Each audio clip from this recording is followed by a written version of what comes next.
Okay, now I'm gonna show you guys how the gacha system works for this game.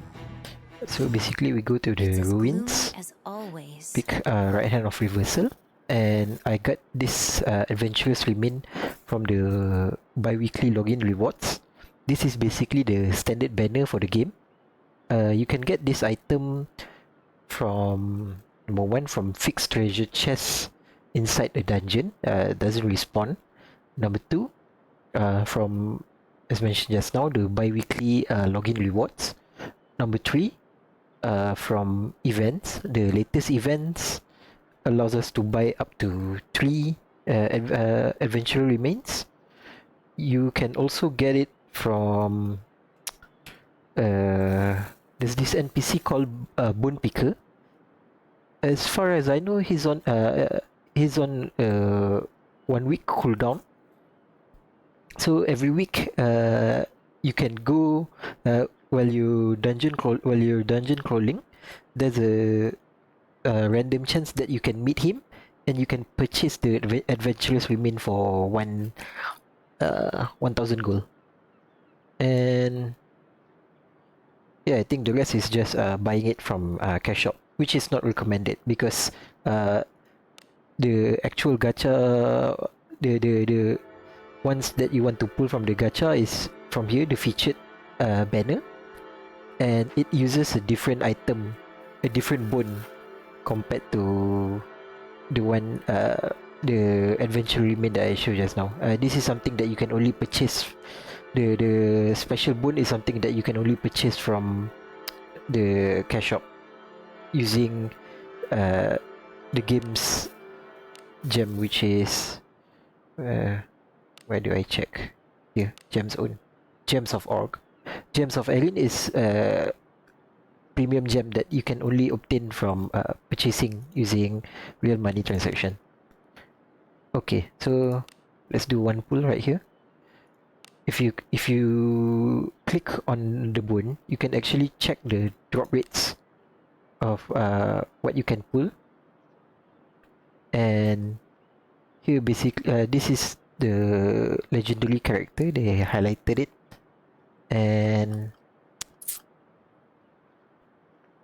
as you can see here from the drop rate, you can get anonymous adventurer. This is basically the normal rarity adventurer. It's unnamed. Then the general adventurer. These are specially named adventurer, like this one, Gaston Gandolfo Jean. And legendary adventures, the super rare for this game, which is highlighted here in orange. So we have 50%, 45%, and 5% for legendary adventurer, which is quite generous for gacha. But the rate of gem accumulation so far is quite low, and there's also forget about it. Let's just do the pull right here. Okay.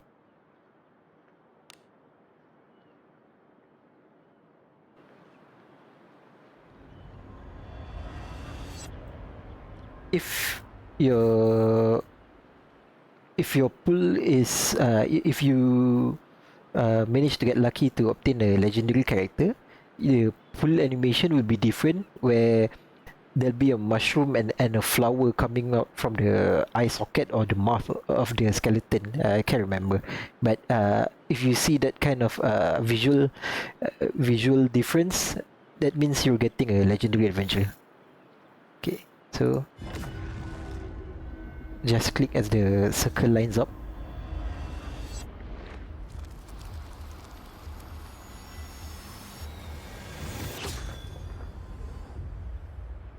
And I got an unnamed adventurer. This is a human priest.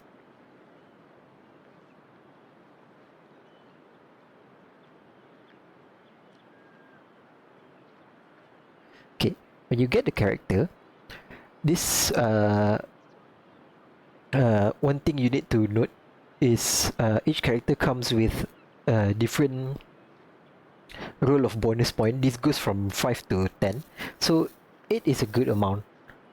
This is something that you can allocate later when you first register this character, And this base stats, from what I can see, the total is always 88, but I've heard that the total stats can go down to 87, and there's a fixed what to say, there's a fixed distribution for each character, but sometimes there can be very, very minor adjustment on it.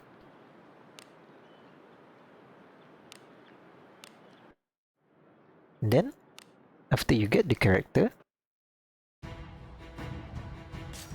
you go to the Adventurers Guild. Welcome to the Guild Tavern. To the Adventurers you log. Register an adventurer? You scroll all the way down, and then you'll see the character that you just pulled. Here, Human Priest, bonus point 8. There's also, so if I want to register this character, as you can see here, it comes with 8 bonus points that I can allocate freely, and I can also press auto allocate, but this is not recommended because it will just distribute the stats evenly, which is something we don't actually want. We want to focus it based on the class of the character. And also something I need to highlight, another thing that can randomize when you pull a character is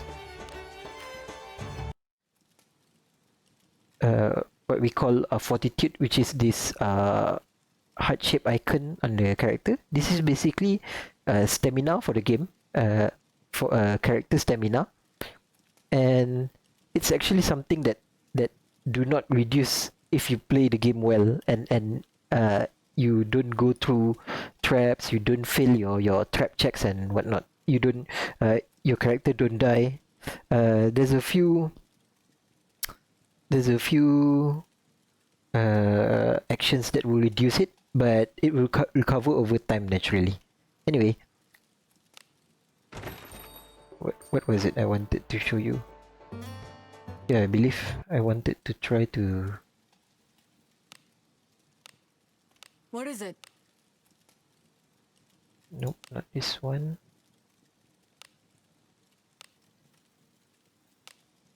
Okay, if you press dismiss, you can here go to not registered tab, and you can actually check if your character what is the fortitude of your character, because this fortitude can actually roll 90 maximum, and it can even roll 80. So this is just something that you can check, because otherwise from the previous page when you wanted to register your character in the adventure log, you cannot actually see the maximum fortitude of this character. So there's a hidden info that you can actually bypass through going through that menu. Okay, talking about the gacha system. Looking for a rare jewel among jewels. What do you Is it here?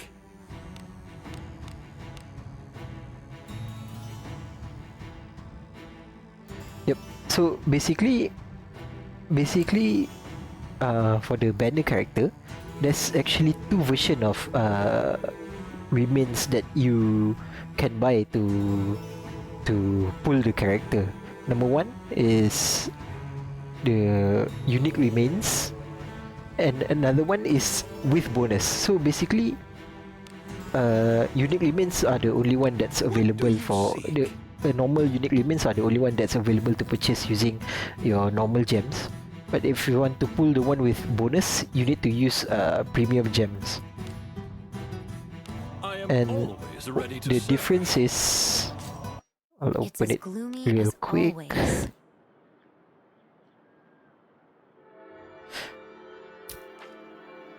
The difference when compared the normal one with the bonus is that the normal ones you only have a chance to get the character, but the ones with bonus, there's a chance that when you pull the character, you will also obtain the special equipment that comes already equipped on the character. You can see here.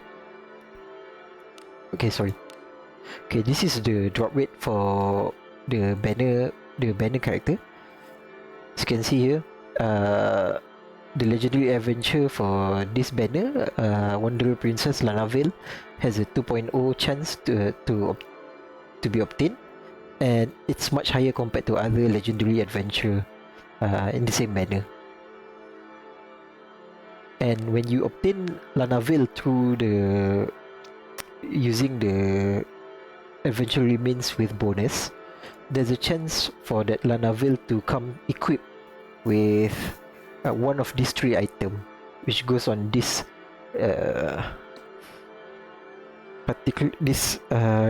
rate ratio rate distribution. And there's also different chance to obtain a varying degree of quality and grade for that equipment. So unless like you're a super whale, it's not really recommended to really aim for this stuff. And another thing I need to highlight from the gacha system, there's a what do you call it? PT system, spark system. I'm not sure. Basically, when you pull with the unique bones for that particular banner, you'll obtain 1 token for the respective banner, and you can use that token to purchase to exchange for an item, a premium item inside the jeweler. You can see here, you can actually obtain the banner character with 100 tokens. So basically the PT is 100, but you can also obtain the equipment, the bonus equipment with 100 tokens. So it's up to you. So basically that's about it on the gacha system for this game. Okay, just a heads up, I'm usually an F2P player in any gacha game, except maybe I'll spend like $5 to $10 on things if I think it's worth it compared to the rest of the item in a cash shop. But for this game, I have to say the barrier entry for basically anything inside the cash shop is, in my opinion, way too expensive. I'm not sure if it's just a currency localization issue, or that's how it is all around the world as well. So personally, I wouldn't recommend paying for anything unless they like introduce something that is very, how to say, price worthy for your money. That's low barrier, something that you can spend on as a particularly low spender. And that's about it. Thank you very much. Bye. What do you seek?